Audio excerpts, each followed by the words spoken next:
Hola, ¿qué tal amigos que siguen el podcast Consejos Divinos en el canal de Restaura Ministerios en YouTube o que lo siguen en plataformas como Spotify, Apple o Google? En este episodio quiero hablarles de que en la iglesia hay dos tipos de culturas. Hay realmente cada iglesia local, podríamos decir que cada iglesia local tiene su propia cultura, hablando de que es única, tiene sus diferencias muy particulares, pero como iglesias, como parte de un cuerpo y donde la cabeza es Jesús, pues vamos a decir que hay dos tipos de iglesias, porque vamos a empezar definiendo qué es cultura, y la cultura es básicamente un grupo como es, las cosas que creen, las cosas que saben, las cosas, sus ideas, pero también sus tradiciones, sus costumbres, cómo es un grupo, qué características tiene este grupo en particular. Y hablando de una iglesia local o de las iglesias cristianas, hablamos de dos culturas. Y en Restaura Ministerios, que nos hemos dedicado en estos 11 años a estudiar a la iglesia para poder servirla de una manera que la ayude a examinarse, a tomar decisiones, a preguntarse qué quiere Dios de nuestra iglesia. Bueno, pues Restaura Ministerios ayuda a las iglesias, y para ayudarlas pues nos hemos dedicado a observarlas y a pues desarrollar herramientas. Entonces, para nosotros el distinguir que hay dos culturas en las iglesias es muy importante, porque una de esas culturas es la cultura de condenación y otra de esas culturas es la cultura de la restauración. Ahora, todos obviamente vamos a pensar, no, pues yo estoy en el lado de la cultura de restauración. En mi iglesia hay una cultura de restauración, y bueno, en las otras iglesias probablemente hay una cultura de condenación, pero básicamente voy a dar algunas ideas para que te ayude a ti, iglesia, a diagnosticarte y a decir, bueno, ¿cuál es la cultura que hay en mi iglesia? Y bueno, normalmente cuando pensamos en si somos una iglesia que Dios aprobaría, si somos una iglesia de la cual Jesús se sentiría orgulloso, normalmente lo que pensamos es en la doctrina, en aquellas cosas que creemos, en el conocimiento bíblico que tenemos. Y hoy día lo más importante en este tema es que nuestro conocimiento sea de sana doctrina. Y bueno, esto normalmente estaba en algunos círculos en los que normalmente se promueve el estudio bíblico, profundizar, la capacitación en un instituto bíblico, en un seminario teológico. Bueno, normalmente en esos círculos se hablaba de la sana doctrina.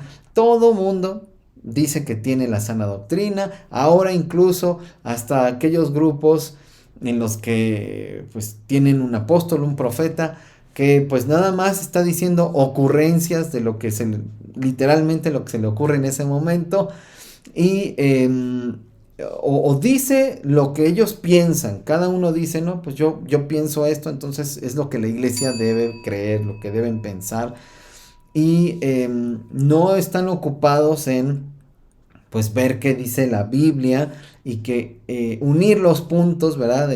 Para asegurarnos de que lo que creemos sí es lo que Dios ha dicho, ¿no? Pero pues ya saben, pues sustraemos versículos, le damos un twist según nuestra propia idea, nuestra idiosincrasia, nuestras filosofías de lo que debe ser la iglesia, lo que debe ser Dios, y entonces a eso también ya se le llama sana doctrina, porque todo mundo quiere tener la sana doctrina. Bueno, triste que se haya ya desvirtuado, que en particular a mí no, desde que las iglesias empezaron a usarlo, aún con muy buenas intenciones, para separarse de aquellos que enseñan herejías, que enseñan mentiras, falsas enseñanzas, pues aún con esa buena intención, yo decía, pues lo van a terminar usando aquellos que están enseñando mentiras, lo van a terminar usando porque todo el mundo va a decir yo soy la sana doctrina, yo la tengo, está en nuestra iglesia, está en nuestro grupo cristiano y pues dicho y hecho, así ha sido. Bueno, todos quieren la sana doctrina, no es el tener una cultura de restauración, no es nada más mira, creemos en esto, en esto, en esto, en esto, en esto, entonces tenemos una cultura de restauración. No. Forma parte, porque va a ser el fundamento de lo que vamos a ser como iglesia y de lo que vamos a hacer como iglesia. Entonces, sí nos da un fundamento, pero ¿cuáles son nuestras prácticas? ¿Cuáles son nuestras tradiciones? Cuando alguien peca, este es la prueba de oro, ¿no?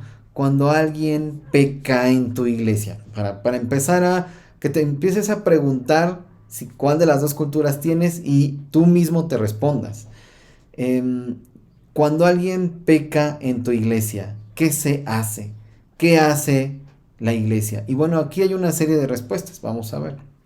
Cuando alguien peca en la iglesia, se le condena. Bueno, ya, cultura de condenación. Y van a decir, no, pero ¿cómo? ¿Tú qué estás diciéndonos que toleremos el pecado? De ninguna manera se tolera el pecado en nuestra iglesia. Bueno, pues no estoy diciendo que se tolere el pecado, ¿verdad? Pero vamos a decir que esta persona se le sorprendió, se le descubrió en esta práctica pecaminosa. ¿Cuál fue la reacción de la iglesia? Decir qué malo es, decir esta persona no debe estar en nuestra congregación porque aquí todos somos santos. ¿Cuál es la respuesta de la iglesia? Esta persona es mala, no es cristiano, no es hijo de Dios. Vámonos, esa es la primera, porque estamos sorprendiendo a la persona. Independiente, no estamos diciendo que ha sido reincidente durante quién sabe cuántos años, no, se le sorprendió. ¿Cuál es la primera reacción de tu iglesia local? ¿Condenarla? Bueno, esta iglesia tiene una cultura de condenación. Si la primera respuesta, la primera reacción de la iglesia local, de tu iglesia, es restaurar a esta persona, bueno, posiblemente tendría la cultura de restauración. ¿Por qué posiblemente? Bueno, vamos a ver.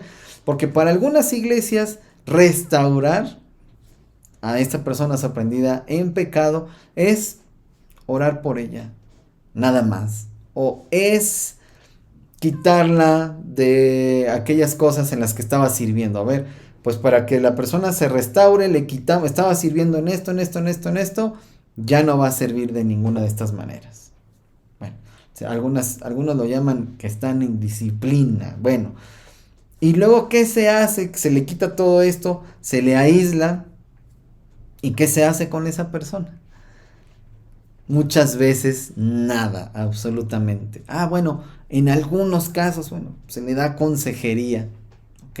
¿En qué consiste esa consejería? En decirle que es un pecador, que es malo, que Dios no quiere nada con él, porque mucha gente en estos 11 años dando consejería a través de Restaura Ministerios a personas que han buscado ayuda en sus iglesias y no la han obtenido. Esas personas dicen, les preguntamos, bueno, te quitaron todo, aquellas cosas en las que servías, ya no podías servir de ninguna manera, se hizo público, muchas veces en algunas iglesias se hace público, ante toda la iglesia esta persona hizo tal o cual cosa. Y ¿saben qué? Es una cultura de condenación cuando nada más se hace público el pecado de algunas personas, pero el de otras se encubre. El de otras no se sabe, nunca se supo. Y no estoy diciendo que se deba saber, lo que estoy diciendo es que en algunos casos se da a conocer y en otros casos se encubre. Sobre todo, pues si son hijos del pastor, si fue el pastor o si fue uno de los líderes más allegados a los pastores o al liderazgo. Muchas veces se encubre. Si es una de estas personas que no es muy afín al liderazgo, al pastor, a los pastores, pues muchas veces pues, ahí sí se da a conocer, ahí sí se mantiene, se ejerce una disciplina pues tremenda. Bueno, cultura de condenación, cultura de restauración. Y en el caso de la cultura de restauración, a veces cuando alguien peca, se sabe, digamos, el pastor lo sabe, ya sea porque se le buscó para pedirle consejería, para pedirle ayuda, porque alguien fue a acusar a la persona, mira, esta persona está haciendo esto. Y bueno, se entera el pastor, los pastores se enteran de lo que está pasando, entonces pues se le pone a esta persona en disciplina, se le quitan sus cargos, sus responsabilidades, porque alguien que hace esas cosas pues no puede seguir sirviendo de estas maneras, se piensa generalmente. Pero además aquí también depende de cuál haya sido el pecado, porque se le quita, pues si tiene que ver con una inmoralidad sexual, seguramente se le va a quitar las responsabilidades, el servicio. Si es mentira, seguramente seguirá mintiendo y nadie le va a decir nada, o si es envidia, o si es codicia, o si es orgullo, o si es uno de estos pecados que son de bajo perfil, que no molestan mucho a las personas o que facilita que volteemos para otro lado. Ahí sí las personas siguen ejerciendo, aunque sea una práctica necia e intencional de pecados, ahí sí se le permite a la persona seguir ostentando los cargos de servicio, vamos a decir. Pero si son pecados muy visibles, inmoralidades sexuales, estos pecados escandalosos, ahí sí actuamos para restaurar, entre comillas, a la persona, porque no estamos actuando con todos los pecados, sino solo con los escandalosos. Ahí sí se le mete a la persona en consejería, en un proceso, que a veces llamamos de restauración, a lo mejor le llamarán de alguna otra manera, pero se le pone a esta persona ahí, así como aislada, como si estuviera enferma, ¿verdad? Y entonces estamos colaborando en la restauración de esta persona, pero muchas veces esa restauración, entre comillas, pues no es otra cosa más que aislar a la persona y es otra forma de condenarla realmente, ¿no? Como leproso, órale ahí. Y muchas personas ya no quieren tener contacto con ella. ¿Por qué? Pues porque se le exhibió, ¿verdad? Y entonces, aunque sea una hipocresía, aunque nosotros mismos estemos practicando pecados, pues es la persona que ya fue exhibida, es la persona que ya fue condenada públicamente. Entonces, no queremos juntarnos con ella, aunque nosotros estemos practicando nuestros pecados favoritos, nada más que los demás no lo saben. Y bueno, pues tremendo, ¿no? Es otra forma de cultura de condenación, aunque le llamemos restauración en lo que sea, estamos condenando a la persona, la estamos dejando ahí como leprosa, pero no estamos colaborando activamente en su restauración. Ahora, fíjense lo que les voy a decir. Cuando nosotros compartimos el evangelio, ¿cuál es el objetivo? Esto responde a qué tipo de iglesia somos. ¿Cuál es el objetivo? Normalmente el objetivo de compartir el evangelio para muchas iglesias, no digo para todas, pero normalmente es que las personas asistan a nuestra iglesia. Y asistan, me refiero a que vayan al culto, pero ya que la persona va al servicio de los domingos, quizá a otros, o a los servicios que tenemos los domingos, ya empezamos a decir, bueno, esta persona ya tiene cierto tiempo viniendo, anótate las clases, bautízate, cuando es nuevo creyente, cuando compartimos el evangelio. Entonces, nosotros medimos la espiritualidad o la obediencia de la persona, o decimos esta persona es cristiana porque viene los domingos a nuestras reuniones, vamos a decir, a los estudios bíblicos, a las clases dominicales, forma parte de las cosas que hacemos. Quizá ya la enlistamos en un servicio para que se ponga a hacer cosas, pues en un ministerio, ¿no? Como normalmente decimos. Entonces para nosotros esta persona ya es cristiana, ¿no es cierto? Generalmente esos son los parámetros que establecemos como iglesias para decir esta persona ya es cristiana, pero pues díganme ustedes si es verdad o es mentira. Alguna persona podría estar haciendo estas cosas y no necesariamente es cristiana. Así es. Podría estar haciendo estas cosas que mencioné y no necesariamente eso ya la hace cristiana. Bueno, ¿por qué?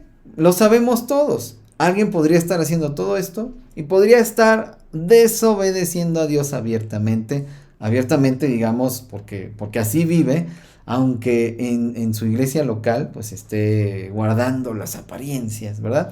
Y yo le he dicho en videos, en predicaciones, cuando nos han invitado a Restaura Ministerios a servir a iglesias, yo he dicho, yo vivía así, yo pensé que agradaba a Dios viviendo de esta manera, pero no obedecía a Dios, los mandamientos de Dios. Bueno, entonces, si nosotros estamos enseñándole a la gente que cumpliendo con estos requisitos ya son hijos de Dios, ya son cristianos, son espirituales, realmente estamos construyendo una iglesia sostenida en apariencias y que va a ser muy fácil que la cultura de condenación se establezca en ella, porque la persona no está cambiando en su interior, solo está cambiando de hábitos exteriores. Antes veía el fútbol en los domingos a mediodía, entonces ahora lo que hago pues es reunirme, congregarme, cantar junto con la iglesia, escuchar la predicación, asistir a las escuelas dominicales para aprender Biblia, para aprender la doctrina. Entonces yo ya creo esto, yo hago estas cosas que me dijeron, entonces pues yo ya soy cristiano, ¿verdad? Esas cosas enseñamos normalmente en nuestras iglesias y va a ser tierra fértil para que la cultura de condenación se establezca en nuestras iglesias. ¿Por qué? Pues porque no estamos enseñando qué es ser espiritual. Nuestro objetivo cuando compartimos el Evangelio tendría que ser la reconciliación con Dios y como resultado la reconciliación de la persona con su prójimo, para que ame a su prójimo como a sí mismo, porque entiende que ha sido amado o amada por Dios. El objetivo de compartir el Evangelio no debería ser, la meta principal no debería ser el cambio de hábitos, sino que se reconcilie con Dios para que Dios transforme su vida, para que en este progreso de santificación de su vida cambie su manera de pensar con el Evangelio, con la verdad que es Jesucristo, y cambiando su manera de pensar, cambie su manera de vivir, porque toma decisiones diferentes, porque ahora piensa diferente, ahora toma decisiones diferentes, vive diferente, se comporta de manera diferente. Bueno, estamos estableciendo de esta manera la cultura de restauración, porque si estamos, esta persona reconciliada con Dios no es porque, ya hizo su oración y ya se reconcilió con Dios, sino que en adelante le estamos enseñando y le debemos enseñar a vivir reconciliado con Dios. Esa es su nueva manera de vivir, reconciliado y reconciliándose con Dios. Entonces, al entender la persona cómo ha cambiado su relación con Dios, empieza a cambiar su relación con las personas, con su prójimo. Y de esta manera, esta persona empieza a ser restaurada. Su manera de pensar su mente comienza a ser restaurada. Su vida comienza a ser restaurada, sanada por Dios. Y como dice Daniel Shipani, en esta iglesia es una comunidad sanadora porque entiende su papel en el proceso de salvación, en el proceso de redención de Dios en Cristo, de cada persona. Cuando cada persona vive reconciliada con Dios, cada día, en cada decisión, entonces, ha tomado decisiones para ser restaurada. Dios está restaurando a esta persona a través de la verdad, pero a través de la iglesia también. Porque no solo su relación con Dios estaba rota, sino que al no tener una relación con Dios, la relación con su prójimo también estaba rota por la manera en la que pensaba, porque era dominada por sus emociones, tomaba decisiones equivocadas, pecaminosas. Entonces, su vida está siendo restaurada al cambiar todo esto por el Evangelio. Bueno, entonces, ¿Qué va a pasar cuando esta persona tropiece por el engaño del pecado? ¿Qué va a pasar cuando esta persona practique algún pecado y sea sorprendida? Como dice Gálatas 6:1, si alguien es sorprendido pues haciendo algún pecado, dice, ustedes que son espirituales, restáurenlo con espíritu de mansedumbre, es decir, con humildad, sabiendo que a ustedes les podría estar pasando, no son ustedes, quizá es otra persona, pero sabiendo que podrían ser ustedes, restauren a esa persona con esta humildad. Y restaurar a alguien que ha tropezado, lo hacemos porque Dios así ha tratado con nosotros. Y entonces así tratamos nosotros con otros. Es solamente replicar lo que Dios ha hecho con nosotros, con alguien más, en el contexto de la iglesia. Pero ¿qué pasa? ¿Qué pasa cuando alguien tropieza?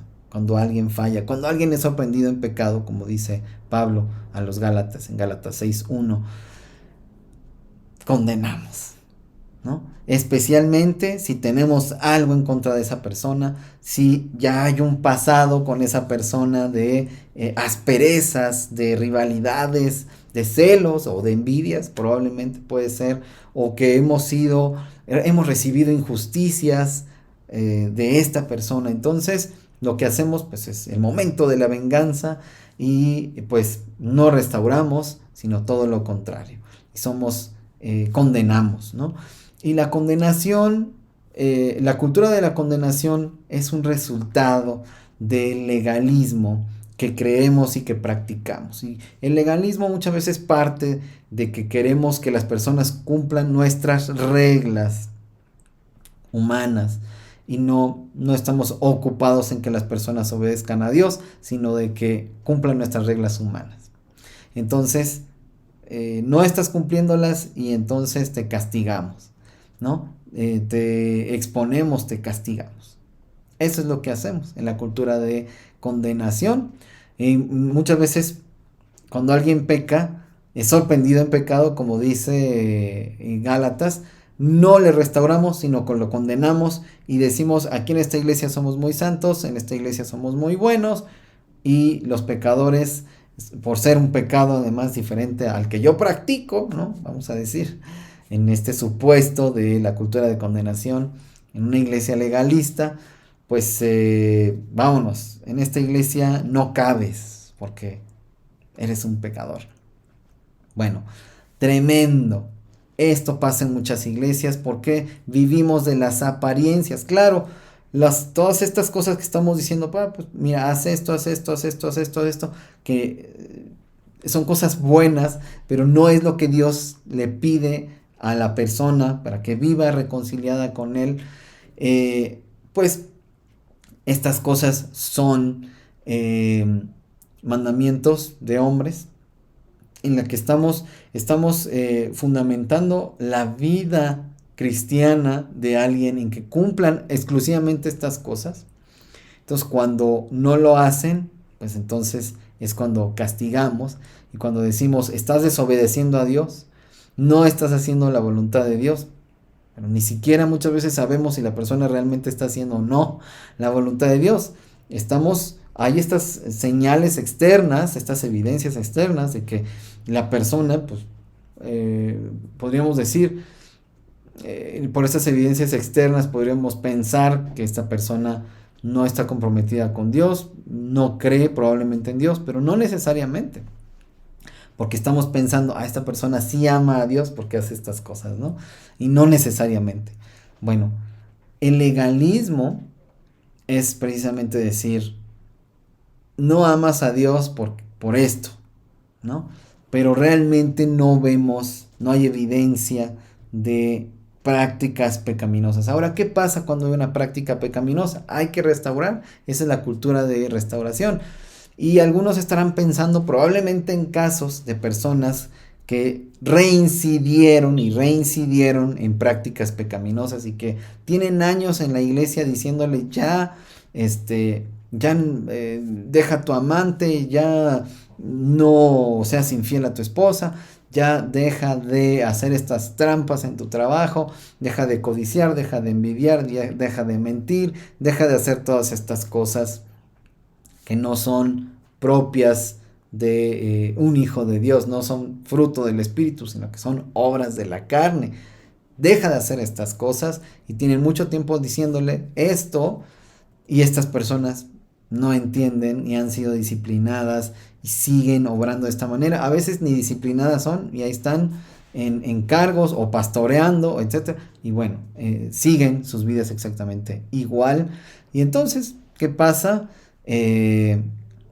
Pues decimos, bueno, estamos orando por la persona, estamos orando por ella.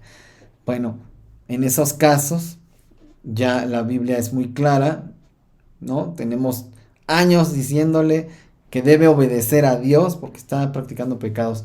Bueno, eso no es la iglesia no es gente rebelde que pisotea la sangre de Jesús.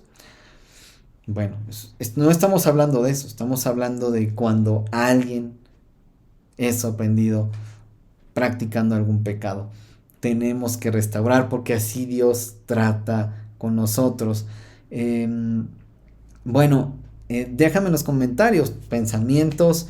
No estamos profundizando, no estaré profundizando en este episodio, ya estoy terminando.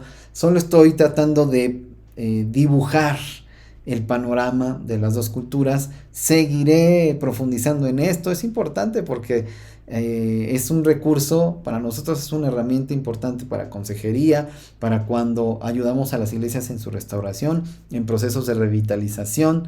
Esto de la cultura de restauración, la cultura de condenación, pues es una herramienta que puede ser útil para la examinación de la iglesia. Y bueno, pues espero que esto que he estado planteando a lo largo de este episodio, para dibujar a grandes rasgos las dos culturas, te sea útil. Seguiré hablando de esto en otros episodios, pero por lo pronto espero que te haya sido de bendición. Déjame en comentarios algunas ideas que tengas. Quizá probablemente no estás de acuerdo en algún punto, podemos seguir por ahí la conversación.